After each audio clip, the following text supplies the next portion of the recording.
Yes, Q&A mic check. Yeah, a little hot. Okay, Q&A mic check, Q&A mic check. Okay.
think we'll go ahead and get started for this morning. Can you hear me okay? No? Do I need to be closer? Is that better? Okay, I'll try. All right. Good morning, and thank you for joining us. Welcome if this is your first time here. Welcome back if you've been here before. And my name is Kelly Rhodes. I am on the board of directors. I serve as the secretary, and I will be your MC today. I'd like to, oh dear, we don't have our banner. That's okay. I have it written down, don't worry. I'd like to highlight our 5 core values for Oasis. People are more important than beliefs. Reality is known through reason. Meaning comes from making a difference. Human hands solve human problems. Be accepting and be accepted. Those are our core values, and our participation in the Pride festivals, as you can see on the screen, kind of embodies all of those. Don't move forward on that though, because I'm not doing that yet. Is it scrolling through? Oh, I don't know how to stop it from scrolling. I'll just hit pause. Okay. I'll be doing the community moment in a few minutes. But our musical guest is Mina Lauren, and our main speaker today will be Robin Davidson, who will be speaking about banned books and reading some of her poetry. So we'll get started with a couple of songs from our musical guest. So I'll just point out her bio in the program. Mina is a singer-songwriter, producer, and multi-instrumentalist based in Chicago, Illinois. Inspired by artists such as Donny Hathaway, Minnie Riperton, Jeff Buckley, and Hiatus Coyote. I should have gone over those pronunciations previously. She creates a blend between soul, R&B, and psychedelic rock in her music. So we will now hear from Mina. Thank you. Good morning, everybody. Thank you. We have a couple of covers and a couple of originals we have for you. So let's just get started.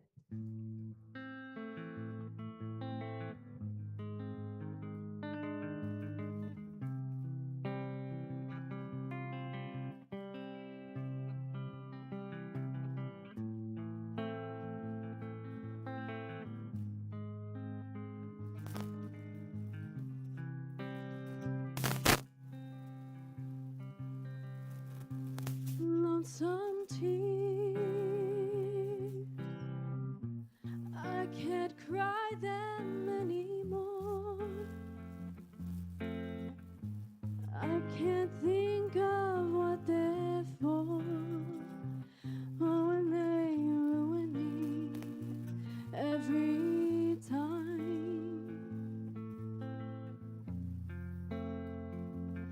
But I'll try to leave behind some days. These tears just can't erase. I don't need them anymore.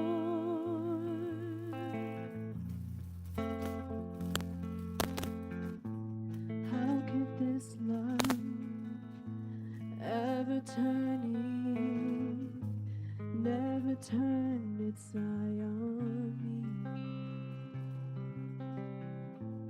How could this love ever turning, never change the way I feel?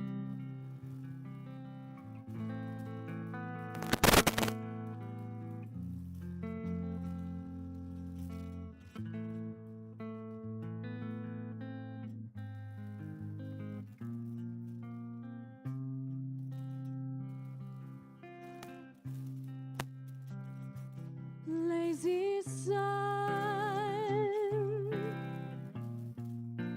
your eyes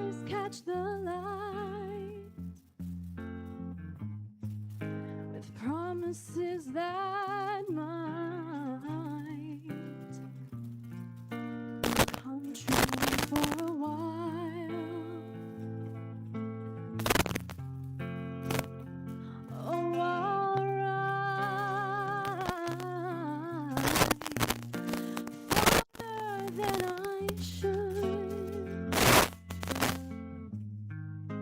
Harder than I could. Just to meet you there.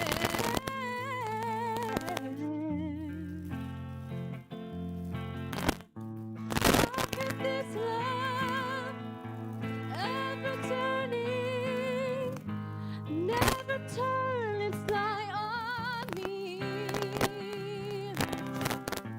How could this love ever changing, never change the way I feel?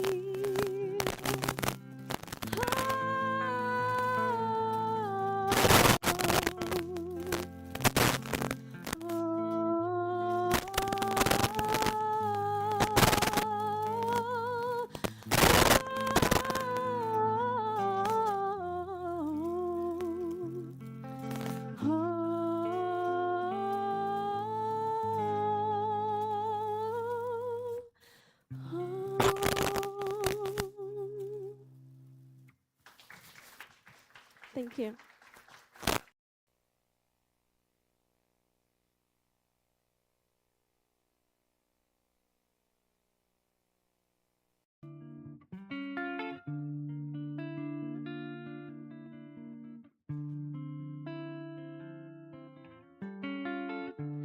I don't want to use your morphine, just one taste of your venom, addicting, but I've fallen into your web, tangled mess, looking for a medicine to help take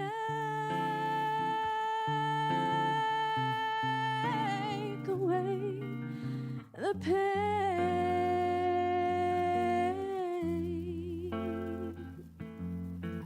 Take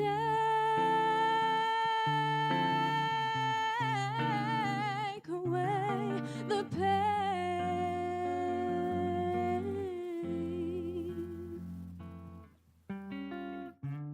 Love is not transactional. My mistake. I swore I never ask again. Ooh, but I need you to take away the pain.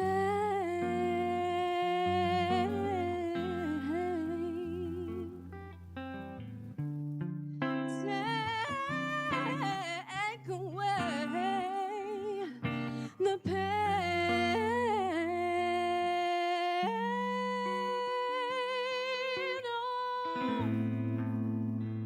Using you leaves me bruised again and again, but I cannot cry myself away. You're everything that I crave. Don't tell me it's over. Don't tell me it's over. Don't tell me it's over. Don't tell me it's over. Don't tell me it's over. Don't tell me it's over. Don't tell me it's over. Don't tell me it's over.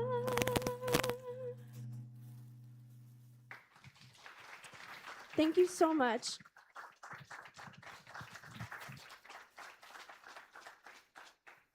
Thank you. That was beautiful. We'll hear a few more songs at the end of the program. All right.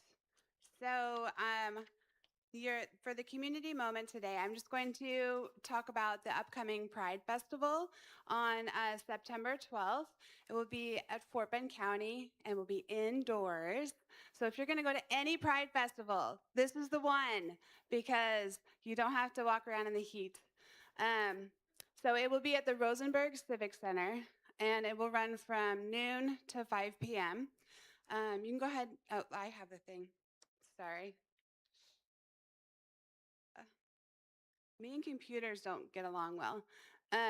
Okay, so we will have a Pride Beyond Belief booth there, and we will have information about the different secular groups, including Oasis, Houston Atheists, Secular Houston, excuse me, and Shore. And we may have some swag from Camp Quest, and we'll have some swag from American Atheists and American Humanist Association. So it's just kind of to let people know that we're out there and we're accepting. And then we'll have our own swag that we'll be making, and I'll talk about that in a second. Let's see. So we want to show our support, increase visibility of the secular community, and spread the good news that, you know, you can be good without God. Oops.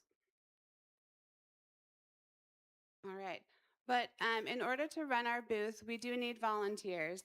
So we've got the 3 festivals coming up. The soonest is on September 12th, so that's about 3 weeks away. It's on a Saturday. The festival runs for about 5 hours, but there's also setup and breakdown. And so there'll be shifts throughout the day. We do have a training session the Thursday before the festival. So if you want to be involved, but you're like, I have no idea what exactly I would be doing, we will train you and tell you all the logistics about the festival. And so there's actually currently a sign up if you want to volunteer on a shift.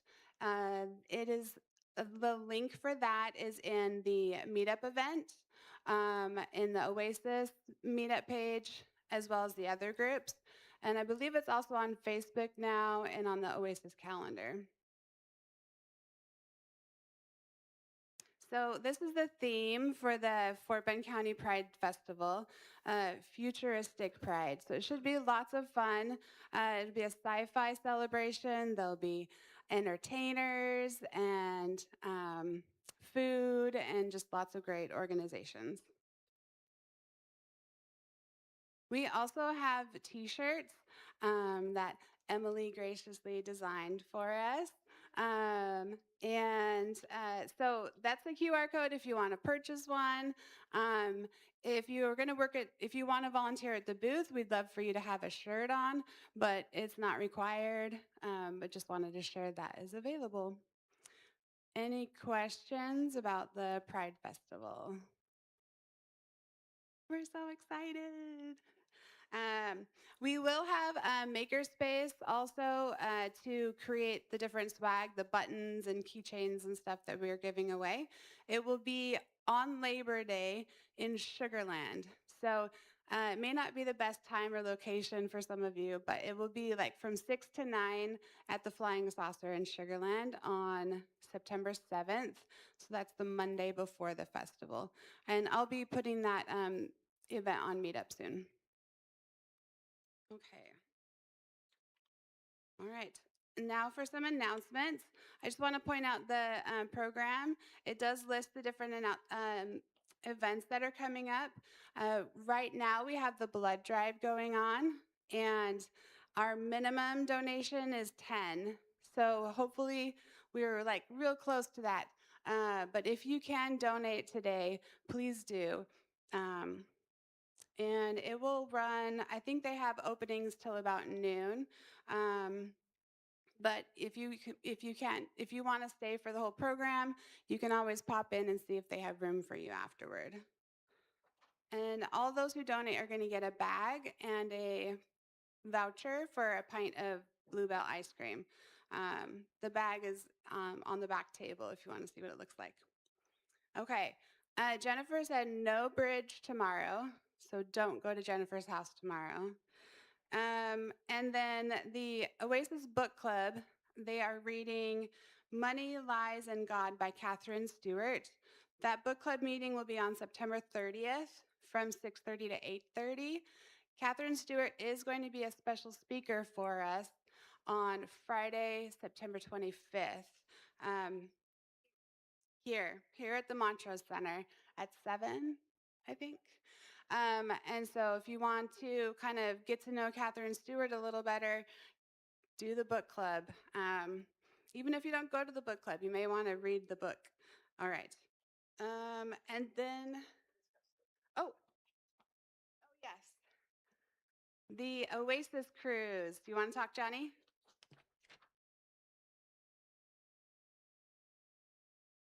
Yeah, you're welcome. Hey everybody, my name's Johnny. I have the good fortune of being the president of the Oasis Network. There's lots of chapters like us throughout the US, Canada. We're in talks of even launching one in Mexico. So wish us luck on that. That's in progress. But whenever I go to a chapter, one of the things they tell us is we want to get together with other people from other chapters. And so we are bringing back the Oasis Network cruise. I've got flyers out here. It's going to be next summer, July 24th through 29. We're going to get on the Royal Caribbean Liberty of the Seas. It's a 5-day cruise. And because we're awesome and we live in Houston and the cruises are like so close to us, all the other chapters, they have to fly into here to join us to go on the cruise. But we'll have our Oasis shirts, and we'll probably make a special shirt just for the cruise, so you'll be able to immediately recognize other people from other chapters. And then we're just going to be the group to be on that cruise and be able to make friends and hang out with each other. We will be on the cruise ship on a Sunday, so we're doing our Sunday gathering on the cruise ship with all the other chapters. So it'll be an amazing experience. To reserve by the end of September, we're asking that you just make your deposit. Now, you don't have to pay for the whole cruise a year in advance here. We're just saying reserve your spot because summer cruises fill up very quickly. Availability is on a first come, first served basis. And the way to do it is going to be to contact our travel partner. Her name is Michelle. Information's on the flyer that we're going to have back there. And the deposit can be as little as $100 if it's just one person in and one room, and it can be as much as $400 for a large family with a larger accommodation. But just reserve your spot. At least reserve a chance to go to it next year. It'll be a lot of fun to get together with people from Oasis. Thank you so much. If you have any questions, come see me.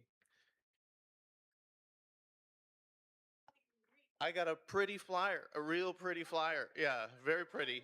So we'll have it, and y'all, if they run out, just I'll keep this one, and you just come take a picture of it, okay? I'll be here. Thank y'all so much.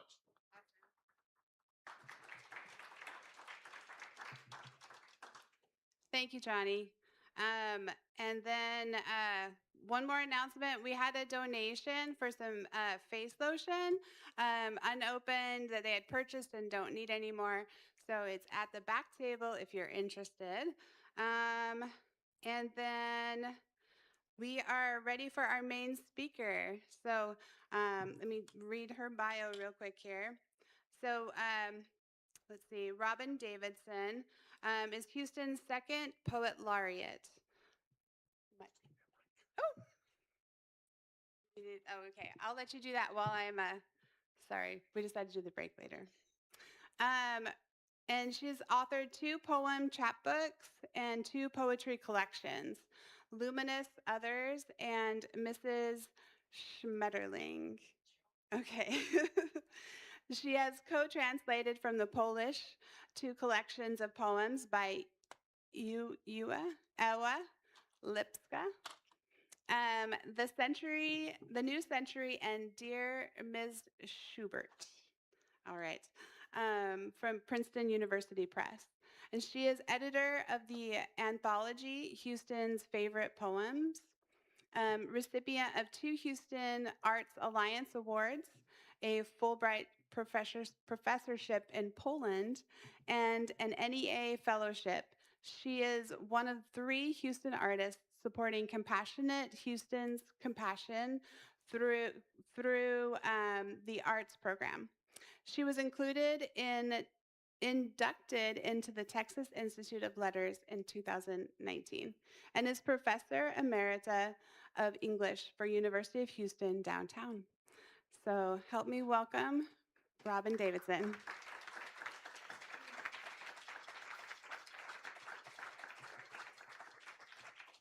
Thank you, Kelly. Your pronunciation is terrific.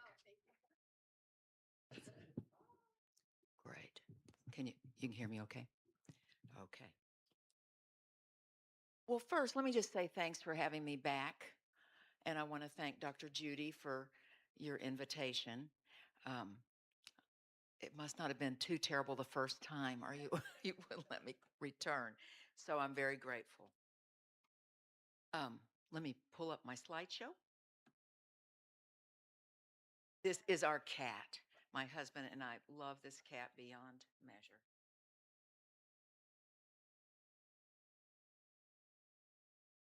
Typed in the right.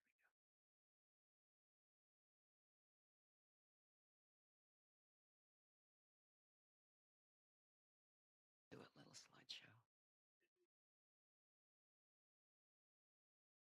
You know, he is, I'm pretty sure he is an Egyptian prince or something. He's really pretty fabulous. Okay, now, there we go. So, thanks. Thanks for letting me be here. I'm going to just do my own scrolling. Uh-oh. Okay. Oh, good. I wonder if I could just hold it. Could I just hold it? I would love that. Yeah, that would help a lot. Now you can hear me. Okay, cool. So, oops, I don't want to show you that yet. What I'd like to do, the name of this talk is The Joy and Power of Reading and Writing. And I want to start with a poem by Wisława Szymborska. She won a Nobel Prize. She's was a Polish poet. I can't remember exactly when she died, but I love this poem. And it feels like the way to begin this talk about banned books and how important our, freedom to read is. The joy of writing. Why does the written doe bound through these written woods? For a drink of written water from a spring whose surface will Xerox her soft muzzle. Why does she lift her head? Does she hear something? Perched on 4 slim legs, borrowed from the truth, she pricks up her ears beneath my fingertips. Silence. This word also rustles across the page and parts the boughs that have sprouted from the word woods. Lying in wait, set to pounce on the blank page, are letters up to no good, clutches of clauses so subordinate they'll never let her get away. Each drop of ink contains a fair supply of hunters equipped with squinting eyes behind their sights, prepared to swarm the sloping pen at any moment, surround the doe, and slowly aim their guns. They forget what's here isn't life. Other laws, black on white, obtain. The twinkling of an eye will take as long as I say, and will, if I wish, divide into tiny eternities, full of bullets stopped in mid-flight. Not a thing will ever happen unless I say so. Without my blessing, not a leaf will fall, not a blade of grass will bend beneath that little hoof's full stop. Is there then a world where I rule absolutely on fate? A time I bind with chains of signs, and existence become endless at my bidding? The joy of writing, the power of preserving, revenge of a mortal hand. And there's that last couple of stanzas. She is truly really a great poet. And she did win a Nobel, and I had the good fortune of meeting her very briefly. She didn't speak any English, so it was a very brief encounter at the time because my Polish was pretty bad. But today, what I want to talk about is book banning in the U.S. and the freedom to read. So, as we know, there are multiple instances of censorship in history. One of the most pronounced instances of censorship were the burning of books, un-German books, during the Third Reich, beginning in 1933. Another important moment in history was, during the Soviet era in the Eastern Bloc states, which was one of the reasons I was most interested in Polish literature. And so when Stalin died in 1953, which was the year I was born, there was then a movement, a kind of underground movement, where people began to publish, censored pieces. And they would write those pieces out or Xerox them, type them, and secretly exchange them with other people. And that particular form of publishing was called samizdat publishing. Sam in Russian meant self, and izdatlist, I don't speak any Russian, izdatelstov. Thank you. So I was hoping there would be a Russian speaker out there. And it means publishing house. Okay. So basically, this was, samizdat was self-creation. These were created by folks. It lasted, through the 80s. And one of the things I want to show you, this is a little book that I translated, and this is by Eva. The W makes a V sound. And you see how tiny that book is? So books of poems now in the US, they're a lot thicker than this, and they're usually bigger. This is a tiny book, and it's a single cycle of poems, because it will fit inside your coat or a pocket or something like that. And this particular sort of legacy of samizdat still holds now. So let me talk a little bit about censorship in the U.S. as it relates to banned books. And the most of the information that I have gleaned comes from the American Library Association, and in particular, the Office for Intellectual Freedom. And I really felt like you guys would appreciate that a great deal. So last spring, April 19th through the 25th, was National Library Week. And what the American Library Association, ALA, did was release data that documented attempts to censor books and materials in public schools and public school and academic libraries during 2025. So ALA's Office for Intellectual Freedom tracked 4,235 unique titles. Can you believe that? These were all titles that were challenged in 2025. The second highest ever documented by ALA. The highest was 4,240 in 2023. So the number is increasing. Of the unique titles challenged, 1,671, 39%, represented the lived experiences of LGBTQ persons and people of color. Wow. Also, and that's with regard to individual titles. With regard to libraries, the Office of Individual Freedom documented 5,668 books banned from libraries.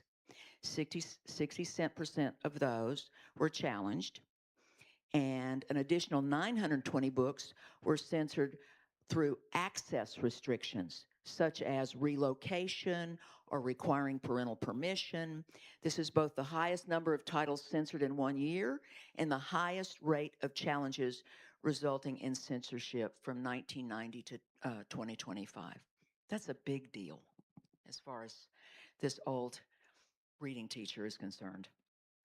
So on this slide, what you should be able to see, you'll be able to see the 713 distinct censorship incidents in 2025 and their breakdown. So you have 68% of 68% of that censorship were books, graphic novels, and then 13% was access to stuff in libraries. And I don't know how many of you spend time in elementary schools at all, but I can tell you that I've been in several elementary schools over the past couple of 3 years, And I've seen bookshelves in those libraries that were filled with books turned to the wall. And so some of the walls are glass, like windows. So there'll be a fully glass wall, and the children can see those books outside as they walk past the library. They can't touch them on the inside. And those libraries are often converted to detention centers. So it's important to know.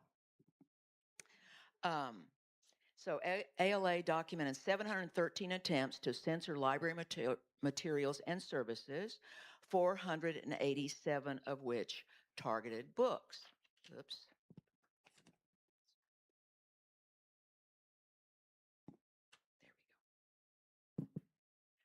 we go. So what or who initiates book challenges? And this seems like something really important to note. In 2025, 92% of all book challenges were initiated by pressure groups, government officials, and decision makers, up from 72%. That's up 20% in a single year in 2024. Less than 3% of these challenges originated from individual parents. And that seems quite noteworthy.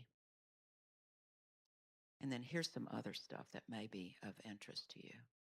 You can actually see how these pressure groups and decision makers, they targeted 7,884 total titles in 25. And you can kind of see how that's grown from 6% in 05 to 92%, 20 years later. And by the way, I'm going to share this slideshow maybe with Will, with Dr. Judy, or someone, with Kelly, and she can share this with you. There's one thing I do want to add to it I'll talk about momentarily. And then you can also see here on your screen that the titles targeted in school library collections, of those titles, 98% were in multiple title challenges. That is, public libraries continue to experience more overall censorship, et cetera. So you can see that 51% were in public libraries, 37% were in school libraries. My math is bad, but that looks like 88%. And then also school curricula. And that's increasing daily, I'm pretty sure, especially the higher education part. In Texas, we'll switch from just the national perspective to our state, and what PEN America is a literary organization, national literary organization. Pardon me. That's wonderful. They do all kinds of stuff. And this woman, Taslyn Magnuson, she's the senior advisor for PEN for their Freedom to Read program, and she is wonderful. She would work with anyone that wanted to work with her, any organization, if you guys wanted to work with her. She's phenomenal. And what PEN has labeled this sort of normalization of book banning in the country, but certainly in our state, is the ed scare, which I hope that's funny. Does anybody get it if you're under 70? Okay. You do know about the Red Scare and Joseph McCarthy. It's supposed to be a joke. I mean, it's no joke. This is really happening. But yeah, okay. Well, I guess that wasn't that funny after all. Anyway, let me just read a few things to you, a couple of things about Texas. Let me see if I have anything about it. Yeah, here we go. So, first of all, Texas is second highest in the U.S. behind Florida. How am I doing? You can't hear me? Okay, good. Second highest in the U.S. behind Florida. So Florida has banned 2,304 books. We've banned 1,781 individual titles. Okay, so we're leading the nation in local school and prison book removals, with thousands of unique titles restricted or pulled. Banned and challenged materials heavily target LGBTQ themes, race or racism, and sexual content. So, for example, how many people here have read Toni Morrison's The Bluest Eye? Okay, well, you are reading a banned book. Or Margaret Atwood's The Handmaid's Tale. Yeah, okay. There is a conservative Christian advocacy group that called Recover America that has compiled a list of nearly 2,200 titles that are in some way indecent and should be removed. Anyway, so maybe that's enough about that stuff.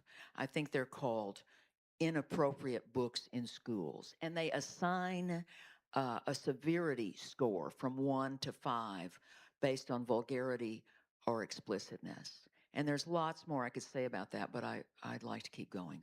The one other thing to note is that Dan Patrick, and you can see this in a very recent, like I think about the 19th, I think there was an article in the Texas Tribune. I can't, is it good? You can hear me? Okay, the August 19th article in the Texas Tribune that talks about what our lieutenant governor is saying to parents and so forth. So he has urged parents to look up the lists themselves, check whether the books are available at their children's schools, report any they find to school officials. So the list, I mean, go figure.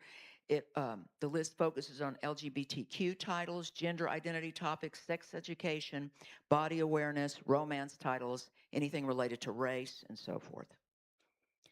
For example, Maya Angelou's Why the Caged Bird Sings. This is just a shocker to me. All right. And then one other thing about Texas, and that's Senate Bill 13. So Texas school districts have dramatically escalated book removals and restrictions since September 2025, which is just a year ago, and with the passing of Senate Bill 13. High-profile district actions such as New Braunfels ISD, they've pulled 1,500 titles just from that school district, including presidential memoirs. And Katy ISD have restricted over 140 LGBTQ titles. And so, you know, now Texas is really at the forefront of national book banning efforts. So I urge you to, I'll share that article maybe, Patrick's, the article in the Tribune about Patrick's statement and so forth. Okay. So I also want to mention, you know, that there really are other forms of cultural and historical erasure. And one of those is school curricula. So I just read yesterday in the Houston Chronicle that the University of Houston has cut more than 40% of courses from its core curriculum, meaning students can no longer take courses like Intro to Global Climate Change or Introduction to LGBT Studies to satisfy their general education requirements. This is U of H. Texas A&M, UT, other universities in the state that receive a lot of state money have already done this kind of thing. So there's that. Then there's museums. And if you've done any reading at all, you're going to know that, you know, the Smithsonian has been under attack by the Trump administration.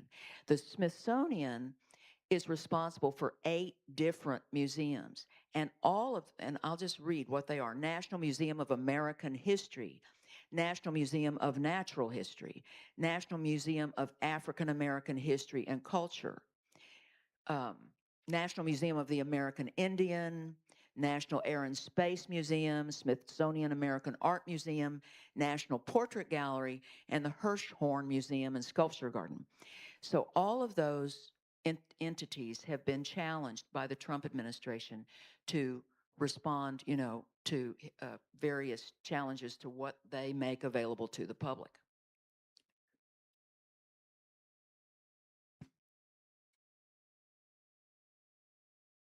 So far, are you okay? I haven't put you to sleep, right? I feel real passionately about this stuff. I'm trying to keep it under control. Oops, too soon. Um, so, lastly, forms of writing. So, one of the things that has bugged me for a long time, I taught third grade 1 year in between teaching for HCC and going to work for UH downtown almost 30 years ago. And I loved those kids. And one of the most exciting things about teaching third grade, besides poetry, because they loved Shakespeare sonnets, believe it or not, they would stand up on their desks and recite that stuff, was cursive writing. They loved cursive. So many children love that because it is an artful way of crafting an alphabet. And um, and beginning in about 2010, with a preference for digital engagement in our digital age, keyboard began to be the course that was taught in schools rather than cursive writing. So I had kids, young adults at University of Houston downtown who could not read the notes I was making on their papers because I was writing in cursive. And I wasn't the only faculty member with this experience. Somebody said to me, one of my colleagues said, you know, my students don't respond to anything I say to them. It's like they don't even read what I write. So I started asking my students, why is that? They said, Dr. Davidson, we can't read what you've written. I thought, well, good grief. So, so I too turned to digitization and began typing up comments, right on the papers and all, that's great, probably more legible than my handwriting. But since that time, over the last, I would say, 15 years, there is a move at least in the state of Texas, I don't know about US, the entire US, to bring the teaching of cursive writing back. Why would you stop teaching cursive? Have you ever tried to read the Declaration of Independence, for example, in its original form? Okay, so that feels like one kind of erasure to me, possibly an erasure of historical access. And then the other thing I want to mention, and I could really talk a long time about this, I always thought it was interesting. Mao Zedong, ostensibly, he wished to change the Chinese ideograms because they were difficult to create, and he asserted, after talking with Joseph Stalin, he asserted that they were elitist, and it didn't allow masses of people to become literate and read and write. But if you change those, at first he was going to abolish ideograms altogether, and instead what he began to do was just change them. And then he implemented a program called Pinyin, which was a kind of phonetic spelling system. So you can see here, for example, Mao Zedong, that's what I grew up with, that spelling. But in Pinyin, that's how you would spell it.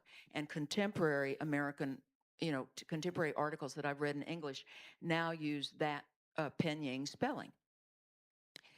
Well, the thing that has occurred to me is simply that you can't go back and read historic documents if you can't determine what the letters are or what the ideograms are. And they're very beautiful besides, more beautiful than cursive writing for sure. So that too, it seemed to me, was a kind of erasure of history that was beneficial to a totalitarian regime, not so unlike Nazism, though it was in the form of communism. So anyway, that's most of what I really wanted to say about book banning, I think. Let me make sure. Yeah. I hope some of that is of interest to you. It's really, there's a lot to say about it. I've tried to make it short so that I could also read a few poems without putting everyone to sleep. But I do want to mention there are advocacy groups, national and state, that I think you would be interested in. And I didn't create a slide for them, but I'm going to do that before I mail this to Kelly and to Will. But some of those groups you've heard from already, the American Library Association, they are wonderful. There's also a Texas Library Association. PEN America, also wonderful, but there's two other groups that are important in our state and nationally. Authors Against Book Bans is a national organization. They have a state chapter, a Texas chapter. And the Freedom to Read Project, I think, emerges directly out of the state of Texas. And they're both really terrific. Also, Houston Public Library, if you haven't been to the library lately or looked at their online presence, they are so wonderful. I love librarians. I wish I'd been a librarian. Really, I do. I think about it all the time. I wish I'd gotten an MLS degree. I just told my husband that the other day. I was in a Houston Public Library. I was saying this to the woman from whom I was checking out books, and she said, "It's not too late. How old are you?" I said, "Well, I'm 73. She said, "Well, look at that guy over there. Like, he's approaching 90, and he's getting an MLS degree." I said, "Okay, I still have time." So anyhow, but Houston Public Library is very cool. They have a whole section on their website devoted to banned books. Read a banned book, and so they're great. They're just wonderful, and they still exist, which is even more wonderful. The last thing I want to say, besides showing off these beautiful flowers, which I don't know if you can really see very well, those flowers were a gift of a dear friend of ours and our son's, she is now deceased, but her flowers bloom on. Those are, Sandy called them crinium. I think they're crinums, but anyway, I call them crinium after her. So I appreciate very much your inviting me. I do want to read some poems to you, but I also want to say that Writers for Democratic Action is a group that I have worked with now for 6 years, since their inception in 2020. And they are really the group I've learned the most from about book banning efforts in the U.S. There's also the Texas Institute of Letters, and they too are a group that are doing a lot of research on this and trying to assist in our state. If you are interested in hearing Heather Cox Richardson, the historian Heather Cox Richardson, speak, she will be speaking at an event on Saturday, I believe, Saturday, September 19th, for Writers for Democratic Action. And James Carroll, Peter Balakian, and Rachel DeWaskin, all brilliant writers themselves, are presenting an award for her being a defender of democracy in our country. And the award is in memory of two of the organization's founders, Todd Gitlin and Paul Auster. So I just wanted to mention that. And if you're interested, I can share the more information. So do you want to ask questions now, or should I read some poems and then, yeah.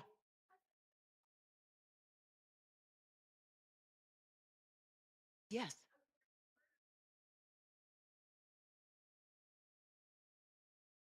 Yes. Right.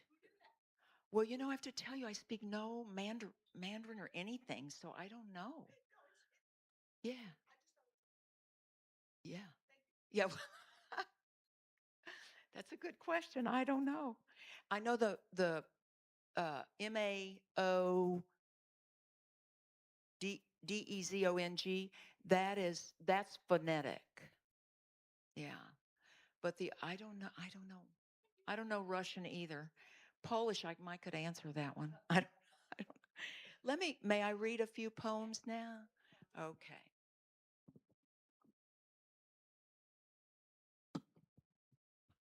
And then you'll have to tell me if I've got this microphone positioned. There we go. Okay. I left some books back at the back if any of you want to take a look at them. Is this, have I got an, it's okay. Over? How's that? Okay, good. So I'm just going to read two poems out of this book, Luminous Other. And they're poems related to reading. So I think the first poem is obvious. It's called The Tree in the Library. I dreamt I lived one summer in your library where the walls were hung with books and O'Keeffe's paintings of apples. Mornings, I'd reach for the shelves, gather what I could, then sit on the couch by your desk and take into myself sun on apples and a book.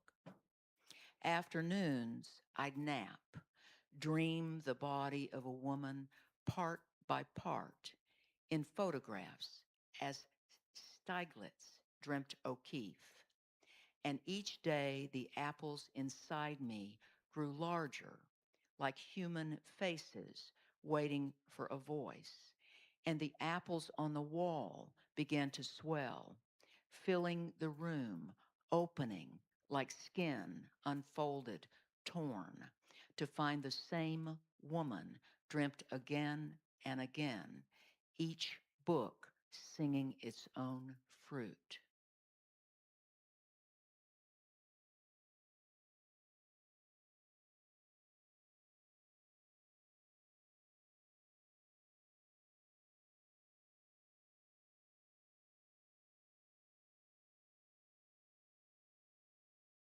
Now, this poem is a short one, but it's based on. I picked these two poems because I hope they will really share what kind of transformation happens when you become a reader or a writer. And that certainly was my experience of reading and time that I spent in libraries. This poem is called Loom, and it has to do with the Odyssey and Odysseus's wife Penelope and her life of postponement. I don't know how many of you know the Odyssey well, but anyway, Odysseus was an epic hero. He was lost at sea for 20 years. Penelope, was his queen. Um, she had to defend the kingdom for 20 years, fending off suitors. And what she would do would be to weave all day long the shroud of her father-in-law, Laertes. And at night, what she would weave during the day, she would unravel. And that's what this is about. But I used to teach the Odyssey and, the Iliad and the Aeneid and all that stuff. And so this poem came out of that. My own reading. Loom. It was not a question of deceit, but of survival that she sat long nights in moonlight at the loom. And what she wove by day in verdant colors, by night with blue-streaked eyes, she would unravel, stitching in the half-illumined dark another fabric, each shuttle's stroke a stirring, like a wing beat in the surface of a shawl, almost translucent, a second skin. All she knew moved through her skin, until tongueless she sang the colors of fire, her threads the words of a room among rooms in the larger dwelling, until out of the golden fabric of her shroud, a woman rose up. The word stanza means room, means to stand still, basically, stand within. And then let me read a couple of 3 poems out of this, and we'll talk, to ask questions.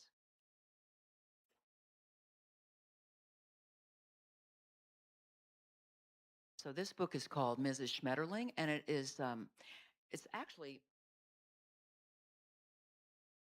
all of these Schmetterling poems are written in response to Eva's Miss Schubert character. So I just invented my own, my own woman.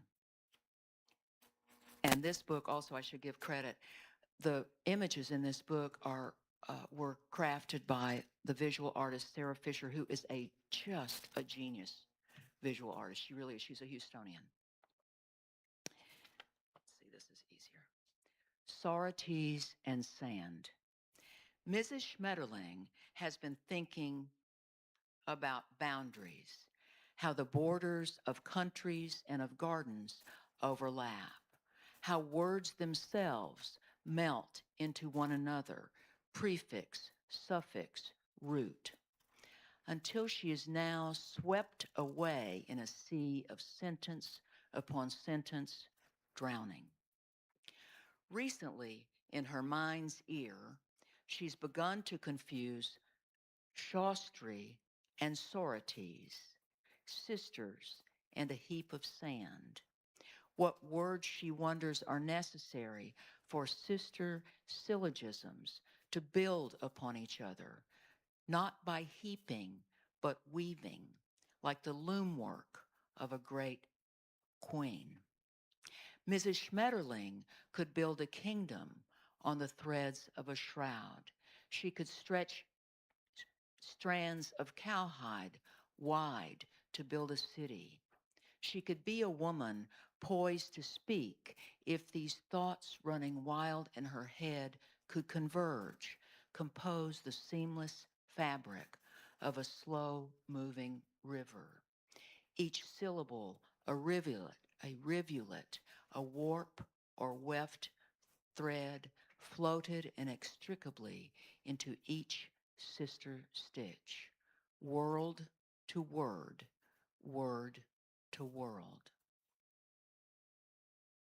One thing I should have said there's a reference to Penelope, but there's also a reference to the Queen of Carthage in Virgil's The Aeneid, who was also a queen of Carthage. Her husband died, and the adjacent kings said, "That's our land," and she said, "No, it isn't." And they, overtook her, and they gave her a cowhide. They said, "You can have whatever amount of land for your kingdom. You can stretch this cowhide, across," which would normally not be much, right? Only what she did then was take the thing apart and stretched it as a line, a thread across this very large area. And the hero, the epic hero of the Aeneid, Aeneas, helped her.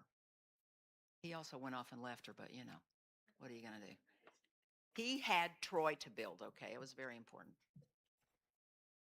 Okay, let me read just two more. How are you doing? Am I reading too long? Okay, just, it's good if you fall asleep. Just let me know. Or maybe it's good. We all need sleep. Mrs. Schmetterling considers the invisible. Mrs. Schmetterling has been reading what scientists say about theories of cloaking, and now she thinks she's beginning to understand her own invisibility. She wonders how fast or how slowly light must travel across her face to hide her eyes, nose, mouth, chin, how much time it will take to erase her person entirely. Or what if not only she as an object, but her life as an event disappear among particles of racing light? At first, she tells herself she must wake up, break whatever magnetic field she's prisoner to, and be seen. But Mrs. Schmetterling decides otherwise. She prefers to move through her life feeling her way in the dark, along streets and walls, furniture and faces, to better see suffering, large and small, the latent text of lives shaped in the muscles of a hand, in the deep blue shadows beneath the eyes. She must wear invisibility from within, swallow the light that eludes her until she glows.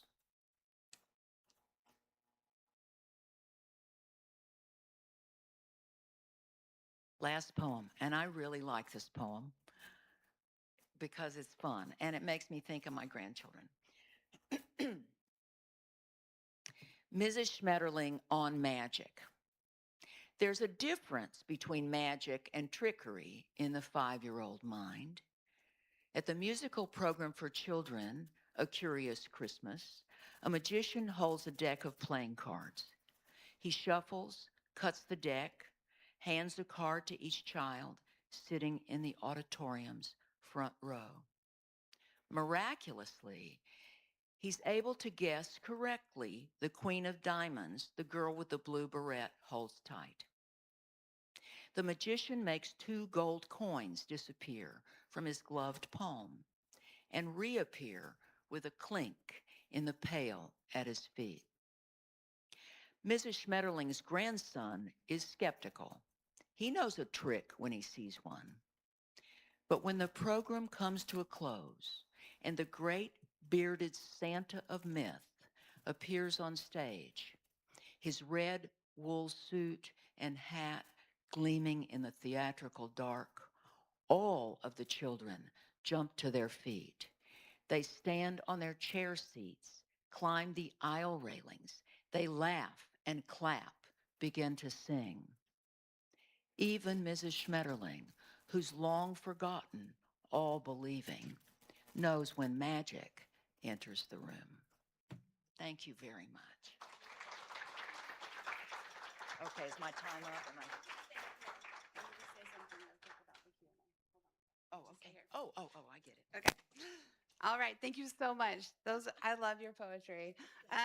We have about 10, 15 minutes for Q&A. So our AV team is going to go around with a microphone. So just raise your hand and someone will come to you. Just remember to keep it brief and make sure it's a question. All right. Actually, if it's not a question, that's okay. I really don't need to talk anymore. Yeah. Hi, thank you so much for your talk. So do you think it will be really possible to revert all the damage that this administration has done? Sorry. Okay, that's what you were telling me. Get the books unbanned, change the curriculum, how long it might take, and what can be done to prevent this from happening again? Well, I don't, as a poet, I would say there's so much I don't know in response to that question, except that as a member of Writers for Democratic Action, I can say you can vote. We can all vote. The midterm elections are November what? 3rd. Vote. There are some very highly qualified, ethical, rational candidates running for U.S. Senate, for our governorship. Please vote. I don't know how long it takes to undo certain kinds of social, cultural, and historical damage, but we can, it's better to start. Yeah. I had a question about a couple titles. If it's true that they were banned, I read that in kind of peak irony, Fahrenheit 451 was banned. I don't know if that's one of those things. But it's also true that one of the most banned books is Are You There, God? It's Me, Margaret.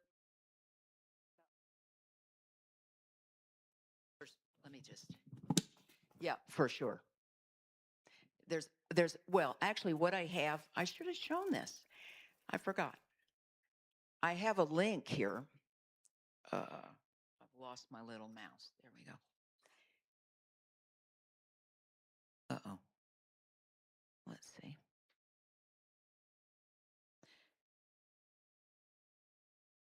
Sorry. Yeah, it is, and it is embedded. I'm going to show you where it is. Let's see if it's here. Nope. I just want to show you. Yeah, I don't know. I don't know exactly where it was, but it is here. Yeah, it's there. And I will also create a new slide that I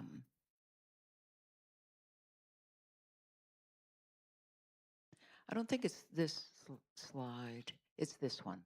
Index of, oh, that's a typo. Pardon me, I'll fix it.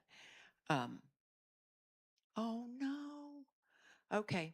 Well, it's because I made that error. Let's see if it'll let me change it. Anyway, I can't do it now, but I'll fix it. And that link is there. And you can see the entire list. And you can search in multiple ways, by author, yeah. It's a great index.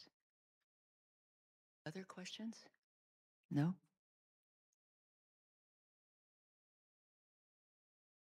There's a movement to undo the censorship that people are getting upset about it. Have Uh-huh. you heard of there's any kind of movement to undo that? I haven't, but I would be thrilled. I think that's great. I do think that across our nation, um, there is resistance to much of what is happening.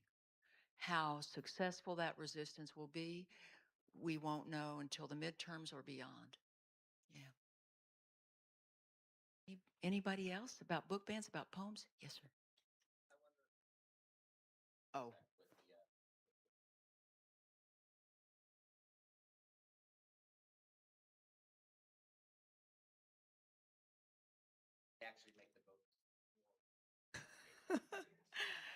I think that's absolutely true. Yeah, I mean, some of these books, you wouldn't even have heard of them. But now that they're banned, I do think people are reading them.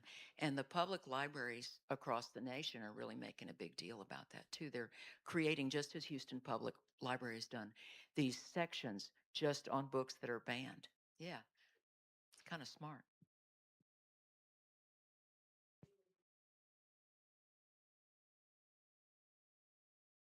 Are you aware of any resistors, particularly in education, that have been held accountable for not respecting the ban? And if they've been convicted or what's happened? Say that again. I just couldn't really hear it. Are you aware of any resistors, like educators, not respecting the ban and being held accountable, how they were caught, what was done to them? Um, I can't tell you names offhand, but I can definitely tell you that librarians have been fired. Some teachers have been fired. One of my own, sort of a teacher that was one of my students, she's left the state. So I do know people are punished. I can't tell you exactly who right now and probably wouldn't even if I knew. But librarians are held accountable all the time. And not just, public school librarians at the elementary level, secondary schools and university librarians and universities. Look at what's happening to some of these universities that stand up across the nation. They lose their funding. Yeah. And I think that's definitely the case in the state of Texas. U of H, UT, and Texas A&M, these are very large university systems, right? And they get a lot of money from the land that I think is oil generated income, right? And so they are not, they are complying, which, you know.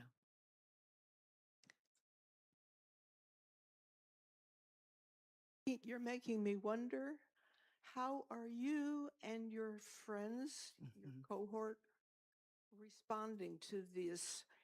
Is it making you not just mad, but maybe more creative, I hope? Yeah. That's really a great question. I will I will tell you this group, Writers for Democratic Action, sometimes I feel like we're not doing anything. We put on democracy book clubs, we do all of this stuff. But in fact, I think one of the things that's happening with this national group is that we now have multiple state chapters, and we have over 4,000 writers and readers, not just writers, that are part of the organization. And all of these state chairs are doing incredible things. Really pretty incredible things, small things at the local level. But yeah. And in fact, one of the things is how poetry is changing.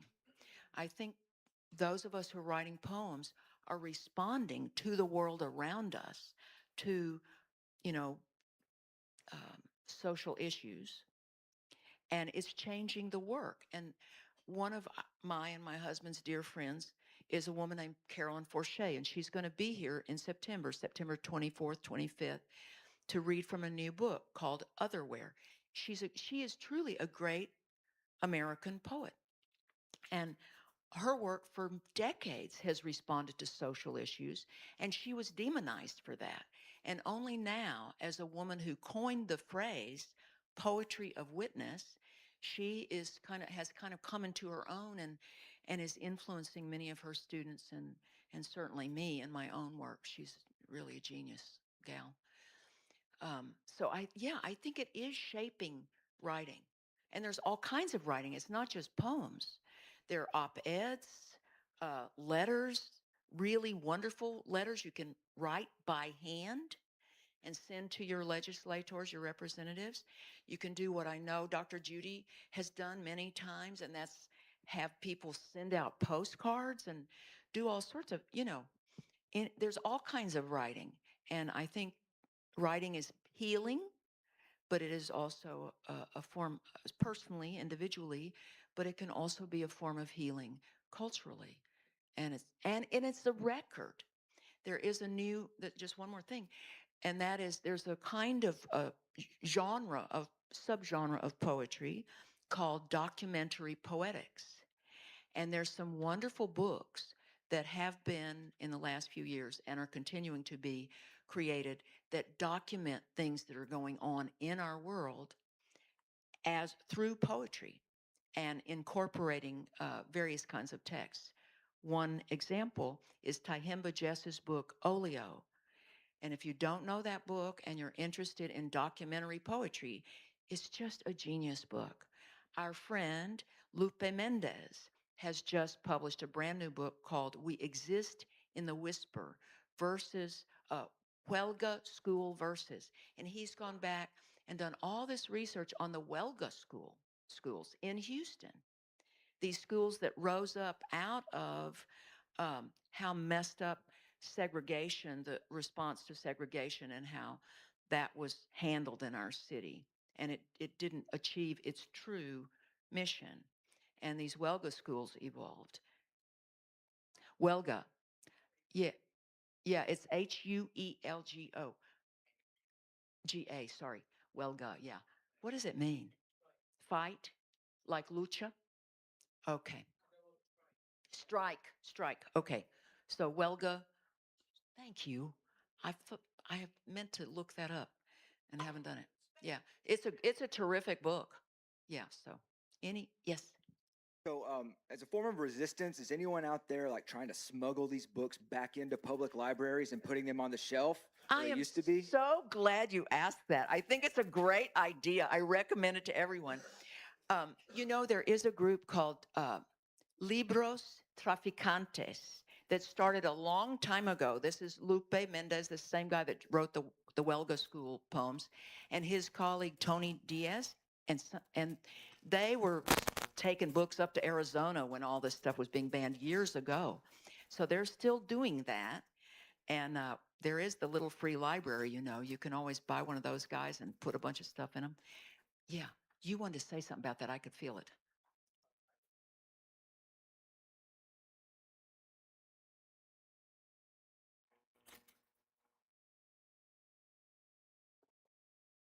Oh. All right. Okay. So I was more talking about just the craft of writing. I've noticed that a lot of it's either become a lot of people, they want to write, they talk about writing, but I see them not put their pen to paper. They'll often talk about stories they want to say, want to write, and have all these ideas that they've spent all this time preparing to write. And some of this nowadays often ends up being put into a chat process, an LLM, and they kind of get these things like, oh, we don't need to write anymore. In fact, I do write stories mostly for my own edification, but I find either people always ask me when I'm going to publish it for money, or why do I bother writing when I could just have ChatGPT make my story for me? Oh God. Do you feel like a lot of the time, and also like a third thing I like to add is when I was younger in high school and stuff, I had friends that we'd write and we just kind of share those around and write off of each other and write little collabs together. And we don't do that anymore. I find maybe just because I find writing is kind of a lonely art where you spend a lot of time by yourself contemplating things.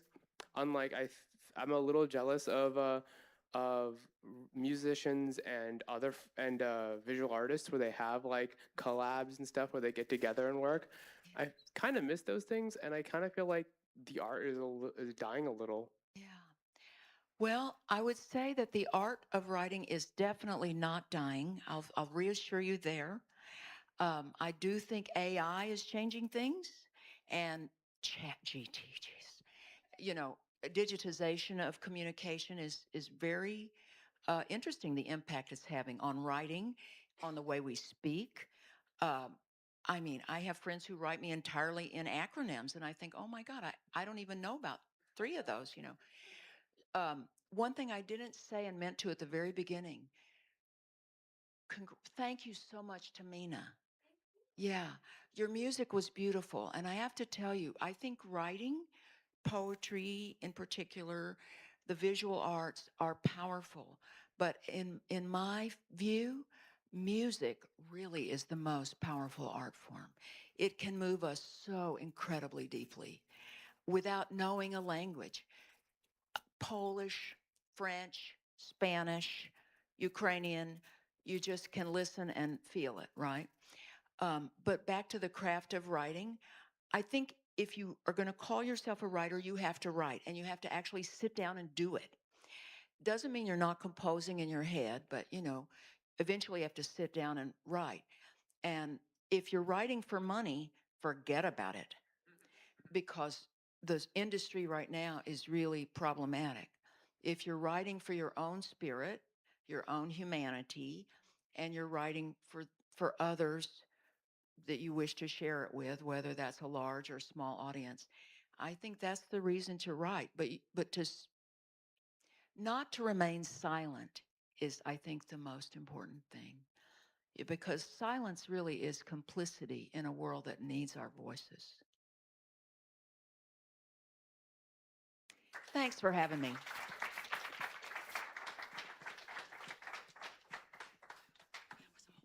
That's perfect. Thank you so much, Mina. And what a beautiful sentiment to end it on. Yes, so let's all not be silent in whatever way that is for you. So we'll hear 2 more songs from our musician, from Mina, and then I'll have a couple of final announcements before we close out for the day.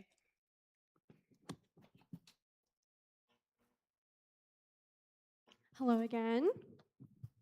So this next song is these next 2 songs are originals that I do with my band, Inside Outside. And this next song is all about taking up space, which I think is a good sentiment today.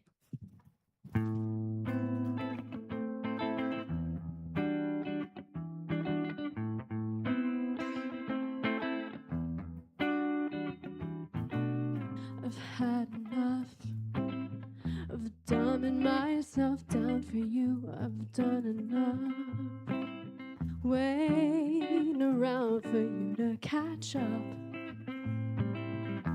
You don't even know who I really am. I said I've been through enough, and what I don't need is you acting tough, trying to make me feel smaller. So I release you. I know what I have to do. Gotta give myself some space from things that are no longer serving me. Never again will I ask for your permission to breathe. I'm letting go of inhibitions, trusting myself to be free, taking control of my power, fulfilling my destiny.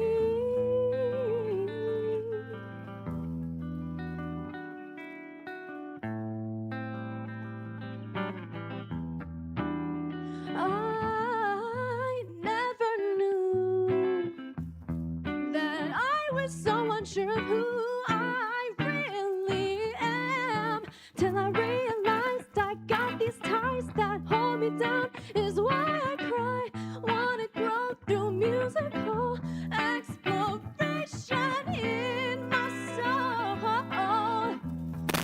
No, it's not about you, it's what I have to do. I gotta give myself some space from things that are no longer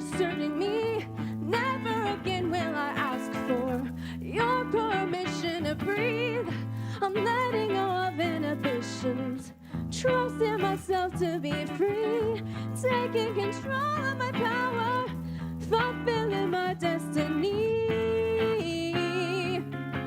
My destiny. Oh, my destiny.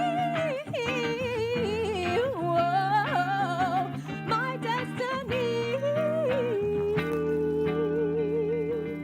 Ooh, I gotta give myself some space from things that are no longer serving me. Never again will I ask for your permission to breathe. I'm letting go of inhibitions, trusting myself to be free, taking control of my power, fulfilling my destiny. I don't need your permission to breathe.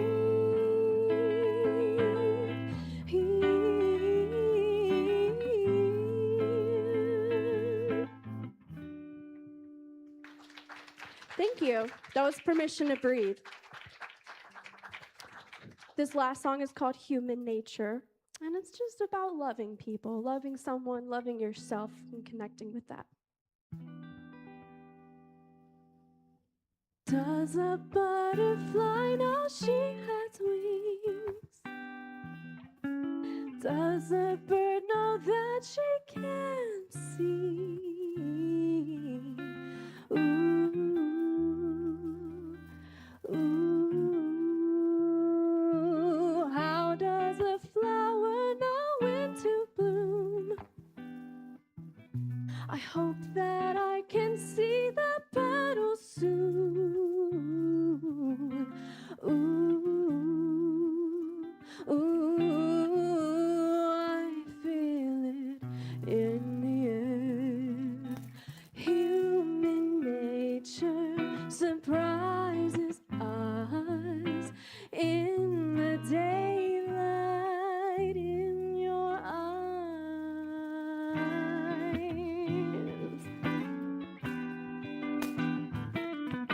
The ache of winter crawled under my skin, so I shed myself and was born again. Ooh, how does a flower know when to bloom? She's got to trust that spring will come soon. I waited for you. Human nature surprises us in the daylight in your eyes. All the pieces will fall into the place they belong, and time will tell what is right for you and what is wrong. Human nature surprises us in the springtime by design. Human nature welcomes us in the sunshine. It feels right. Human nature surprises us in the daylight in your eyes.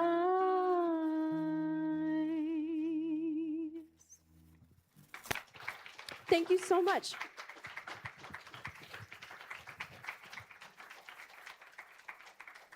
Thank you so much. That was beautiful. And where can we find you in the wild? In the wild, well, I am in Chicago, Oh. but I am on the internet, which Okay. I guess is the wild, right? My Instagram is at Mizdamina, Mizdamina. Okay. And then my music mostly is with my band, Inside Outside, and we are wherever you find music on the internet. YouTube music, Apple Music, Tidal, all of those kinds of things. Awesome. Thank you so much. Thank you. and Glenn, who's now our new Pete, right? Our new musician booking. So thank you so much for joining us. Thank you. All right. Susie had a quick announcement. Right. Hi, I still have one goldfish, one rain barrel. Both of them need a home. The rain barrel's 300 gallons. It's green. And then I have one more thing. What was that? Oh, gosh, I thought I had it all down. What? Is it green? The rain barrel's green, opaque. Mm-mm. Well, I've got a lot of pond plants too, by the way. That's maybe the other thing. I don't know. All right. Just holler if you're. Oh, I know what it was. I know what it was. Texas Yoga Retreat. I left a couple of flyers up there. Even if you're not like a twisty, bendy yoga person, this is just outside of Austin at a beautiful Hindu ashram retreat center. You can, and there's this year, it looks like they're having a lot of philosophy and, a lot of different things. So you don't have to go to every class. You can go up there and do some philosophy or yoga or just hang out and do your thing. It's a beautiful place. So check it out. Thank you. So next Sunday we will have Kai Jones will be our speaker, and we'll be speaking about from Transcend Gaming, which sounds very fun. And then just a quick reminder that Catherine Stewart is coming for kind of a special event on Friday, September 25th here at the Mantra Center at 7 p.m. And I brought some pins that we give away at our Pride booth, our Pride Beyond Belief. They're on the back table. You're welcome to grab any if you would like them.